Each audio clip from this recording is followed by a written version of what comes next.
Assalamualaikum warahmatullahi wabarakatuh. Perkenalkan, nama saya Siti Elisa. Saya Lucy Astika. Baiklah, di sini kami dari kelompok 11 ingin mempresentasikan makalah kami yang berjudul Sistem Problematika dan Kebijakan Pendidikan di Finlandia serta Perbandingan dengan Pendidikan di Indonesia untuk memenuhi tugas mata kuliah Perbandingan Pendidikan yang diampu oleh Kurnia Sofiani SPHI MPD. Baiklah, langsung saja, yaitu memasuki poin yang pertama mengenai sistem pendidikan di Finlandia. Sistem pendidikan di Finlandia berkeyakinan kemampuan murid tidaklah sama. Jadi melakukan tes baku untuk semua murid sama sekali tidak menghasilkan mutu pendidikan yang baik. Di samping itu, pendidikan di Finlandia tidak memotivasi siswa untuk menjadi siapa yang terpandai di sekolahnya, namun lebih menekankan bagaimana membentuk learning community, yaitu menggabungkan guru sebagai pendidik, siswa sebagai anak didik, dan masyarakat sebagai bagian dari pendidikan. Sehingga kolaborasi ini yang membuat pendidikan lebih unggul karena semua merasa bertanggung jawab akan proses pendidikan. Pendidikan di Finlandia juga tidak membebankan siswa melakukan banyak PR atau tugas.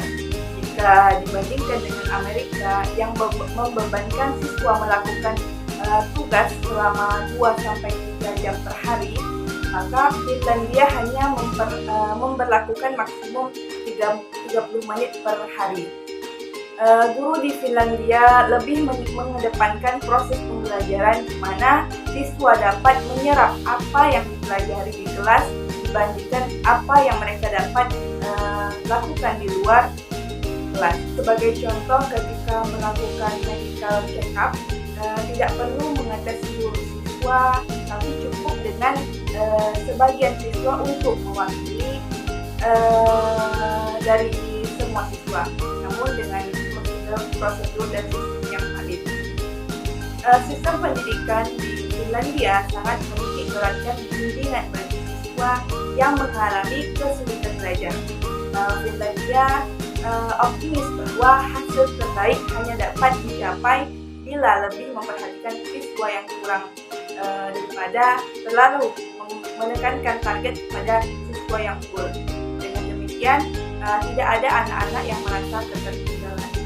Selanjutnya yang kedua yaitu problematika pendidikan di Finlandia. Pada awal tahun 1990-an, ekonomi di Finlandia mengalami penurunan. Hal ini disebabkan oleh pecahnya negara Uni Soviet yang berdampak pada nilai ekspor. Setelah Finlandia pulih dari krisis ekonomi, hal tersebut meninggalkan jejak dalam ekonomi di masyarakat. Tingkat pengangguran meningkat yang awalnya 3% menjadi 18%. Pada tahun 1990-an,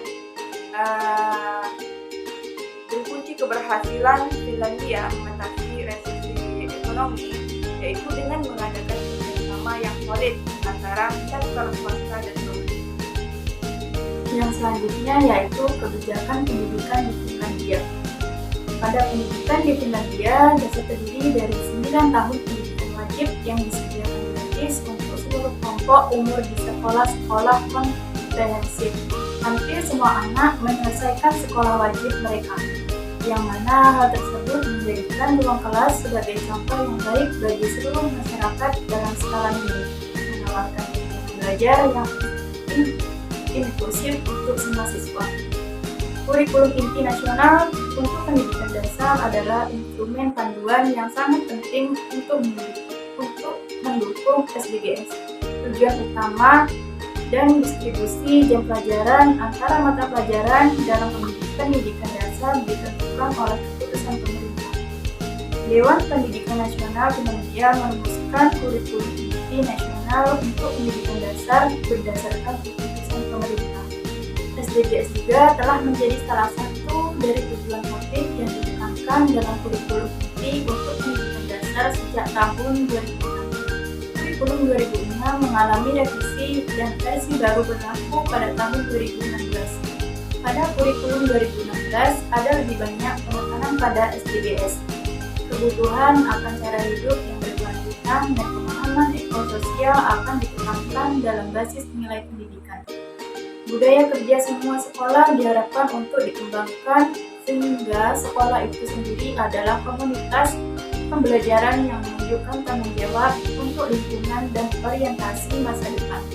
Tujuan dan sasaran pendidikan ditentukan untuk kompetensi transversal dan kompetensi berbasis subjek.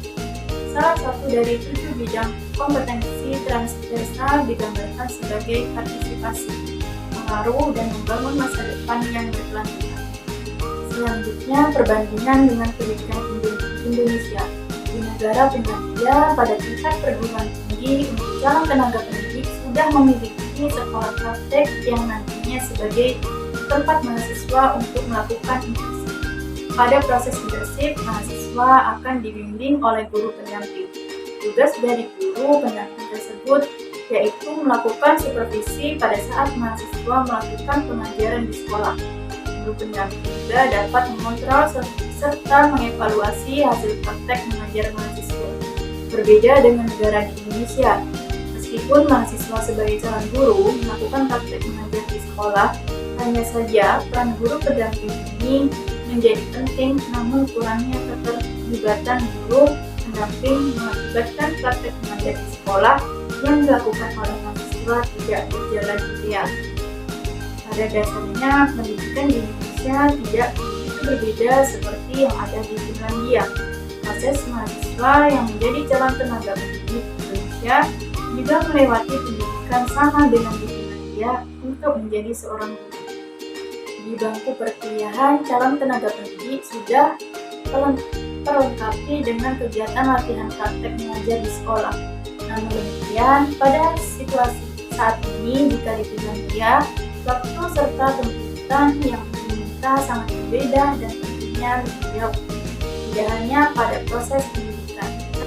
Hal yang menjadi kontras perbedaan kualitas pendidikan di Indonesia berbeda dengan Finlandia, yaitu ada perhatian terhadap pendidikan calon guru serta berkelanjutan. Guru di negara Finlandia mempunyai hak untuk disekolahkan ke tingkat yang lebih tinggi. Bahkan guru yang telah bergelar magister atau S2 mempunyai hak yang sama dengan tingkat di bawahnya untuk disekolahkan. Adanya kebijakan seperti ini pun tetap mewajibkan guru untuk menjadi mengajar meskipun berstatus studi lanjut. Dan kebijakan ini disambut antusias oleh guru yang ada di Finlandia. Di saat tenaga pendidik menempuh pendidikan tersebut, tenaga pendidik dapat menjadi lebih fokus pada mata pelajaran yang sudah menjadi konsentrasi atau spesifikasi akademiknya. Apabila kita melihat negara Indonesia, masih banyaknya tenaga yang memperoleh gelar sarjana atau S1 dan juga lebih dalam bagi tenaga pendidik. Bahkan ada yang berpendidikan tidak sesuai yang dipersyaratkan di negara Indonesia. Banyak lulusan di bidang pendidikan namun tidak berkarir, tidak pada tingkat.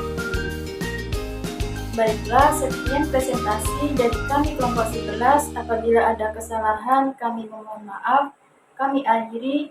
Wassalamualaikum warahmatullahi wabarakatuh.